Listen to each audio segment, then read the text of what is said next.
সাধু ভাষা ও চলিত ভাষা। বাংলা ভাষার প্রধান দুটি রূপ, যথা সাধু ভাষা, 2 চলিত ভাষা। সাধু ভাষা এতদিন সাধু ভাষায় সহিত রচনা হতো। সাধু ভাষা পরিবর্তন হয় না, এটি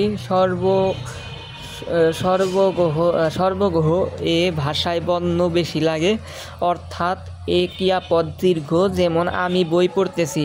2 চলিত ভাষা। সাধু ভাষায় ব্যবহৃত ক্রিয়াপদ সর্বনাম অব্যয় চলিত ভাষা সম্পৃক্ত হয়ে যায়, তাই সাধু ভাষায় সংক্ষিপ্ত রূপই চলিত ভাষা। বর্তমানে সাধু ভাষায় স্থান দখল করেছে চলিত ভাষা।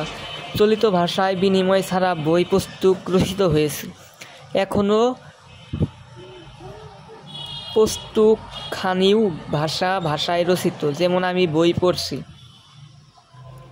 সাধু ভাষা ও চলতি ভাষার উদাহরণ। চলিত ভাষা: আমি মাদ্রাসায় যাচ্ছি। 2 আমি বই পড়ছি। 3 সদা সত্য কথা বলতে হবে। 4 হাসান জামাতে নামাজ পড়তে যাচ্ছে।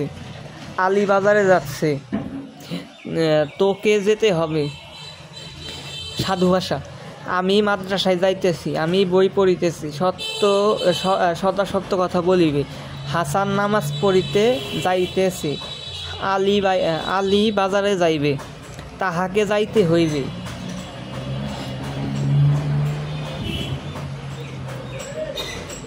তো এগুলা পড়লাম। এখন সাধু ভাষা ও চলিত ভাষার পার্থক্য। সাধু ভাষা ও চলিত ভাষার পার্থক্যে কয়েকটি নমুনা নিচে দেখানো হলো। সাধু ভাষা: ক্রিয়া করিয়াছি, করিতেছে, করিল, করিবে, করিয়াছে, যাইতেছি। 2 সর্বনাম: তাহার, তাহারা, তাহাকে, ওই, যাহার, যাহাকে। অব্যয়: তথাপি, বরঞ্চ। অন্য শব্দ: পুদকা, শুষ্ক। চলিত ভাষা: শুরু করছি, করব, করল, করেছিল, যাচ্ছি। 2 তার, তারা, তাকে, এ, যাব, যাকে। 3 তবু, বরং। 4 জুতা, শুকনো, ইত্যাদি।